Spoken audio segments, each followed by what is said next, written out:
now that Al's out, this is where you get to have a bit of a look at him. You'll notice we constantly say they're only dangerous in and around the water's edge. When you see the way he's designed, it's pretty obvious. They're long and streamlined, perfectly designed for swimming.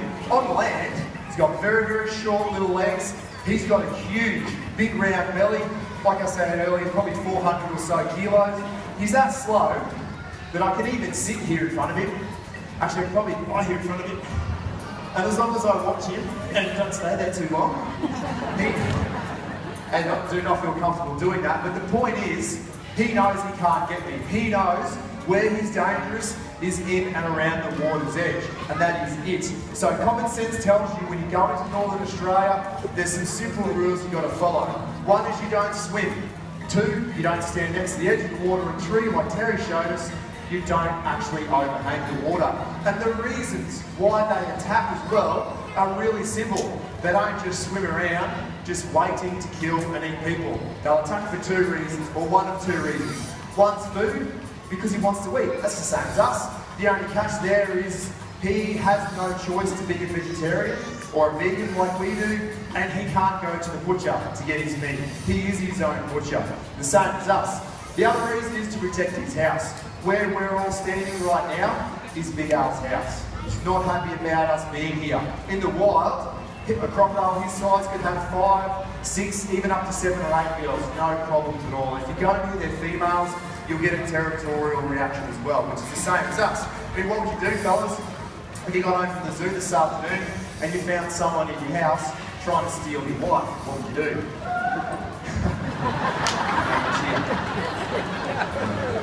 Probably depend on how long you were married and your wife, I guess. What about you got home from the zoo and you found someone stealing a last slab of beer? What would you do? Yeah, listen to what I'm right now, it'd be different then.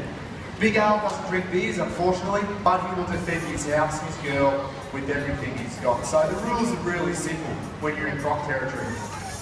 Absolutely, Toby. Let's see if we can get Big Al really riled up. We're going to get a large food item and see if we can simulate just how he would line up a strike in the wild. So we've got a nice big piece of pork, a big piece of feral pig's leg, and he's lining up the strike. He's honing in quickly. The pig is staying too close to the water's edge. It's in the danger zone. At the last moment, when he thinks he can get it, that's when he's going to strike. And he grabs that pig. He tries to get the pig. Oh, he let the pig go. But the pig's not real smart. The pig sits right there and gets grabbed again. Now let's see if he can get that pig back into the water. And he's going to try a few techniques. Oh, those head shakes are violent. He's going to try to get that pig into the deep water because the pig, he thinks, is struggling. So he wants to drown it. Crikey, let's not actually go in the water with the crocodile. Okay, he's going to try to pull Toby in too and do all of that, dinner and a show. Okay, Toby's doing a great job. He's so far staying dry. This crocodile, death roll, you little ripper, we have a death roll. Woo-hoo-hoo. They will death roll the spinning animal off its feet and drown it very quickly. Let's see how it goes. 2 death rolls. Toby, you're amazing. That was awesome. Good acting like a feral pig. Let's see what he's going to do now. He's lining up for another head shake. Hang on. Oh, that's vicious. What an incredible crocodile. And he gets flanked. Woo-hoo-hoo-hoo! Man, Toby, I got no idea how you do that, but that is amazing. Don't you love him? Swallows that pig's leg down whole, and now is the time when he swims out of the Crocoseum.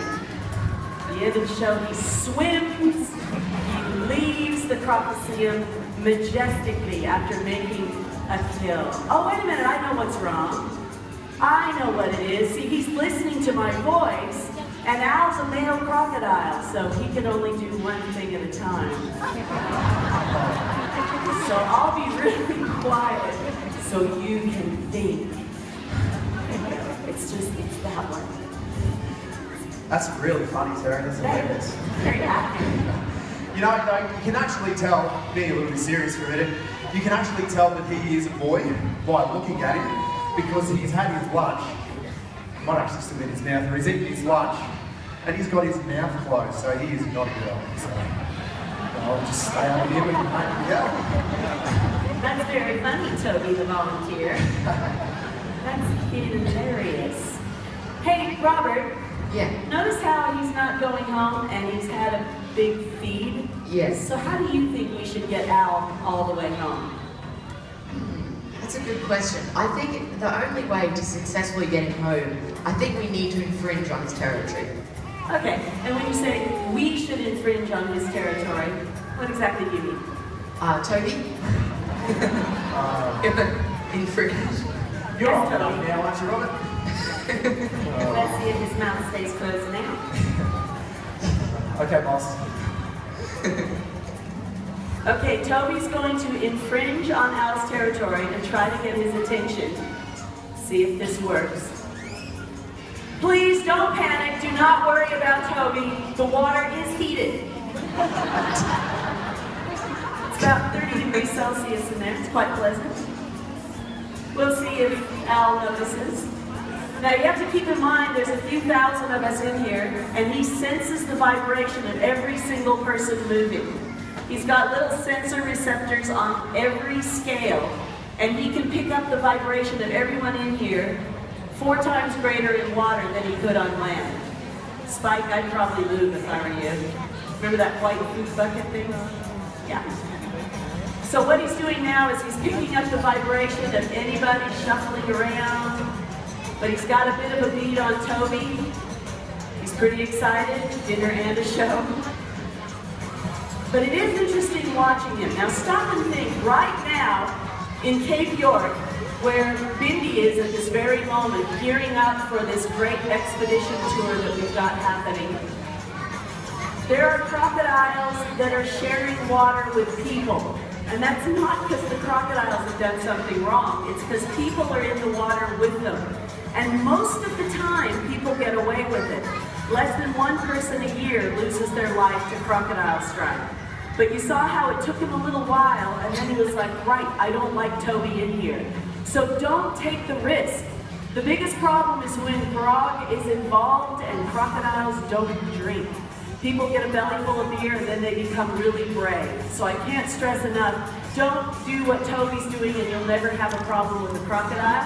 I just love Al. As you watch him leaving the Crocoseum, I'd like you to appreciate you just experienced what you can see nowhere else on planet Earth. Big hand for Toby.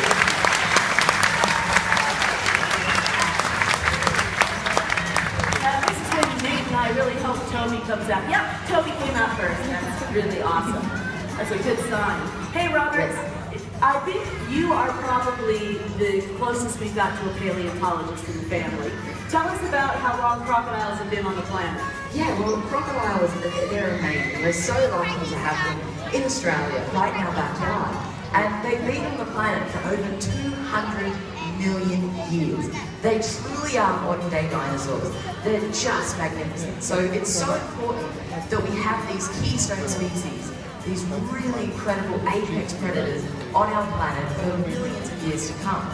It's like Jurassic Park right here. It's absolutely incredible. We are really lucky. Definitely. If you want to do your part to help crocodiles, just don't purchase any wildlife products. We don't want them as boots, bags, or belts, and we sure don't want to eat them. We just want to love them. But you'll notice as he heads home, he's got to cross a land bridge to get into his area. And when he does that, it's really hard for him because half his body length is tail, and that acts like a big handbrake. So it's hard for him to scramble over land. That's why crocodiles on land aren't dangerous like crocodiles in water. So that tail becomes a device that can propel him through the water nearly as fast as a dolphin. That's the only place where they're truly dangerous. So you watch, he'll have a bit of a hesitation and then a scramble over that land bridge. And Toby is going to give him one last feed because, boy, Al was awesome today. He is just one of my favorite crocs because I'm really scared of him. But I love him because he's awesome. So here goes awesome Al. You can do it, Big Al. Come on. There he goes. He's going to commit. And back in the water, his poetry in motion. Is anybody else here named Al? Is there an owl here? Is there any owls here? Oh, there's somebody over there named, there's Al. There's an Have owl. a look at him. A fine-looking specimen, slightly dangerous, but we love him nevertheless.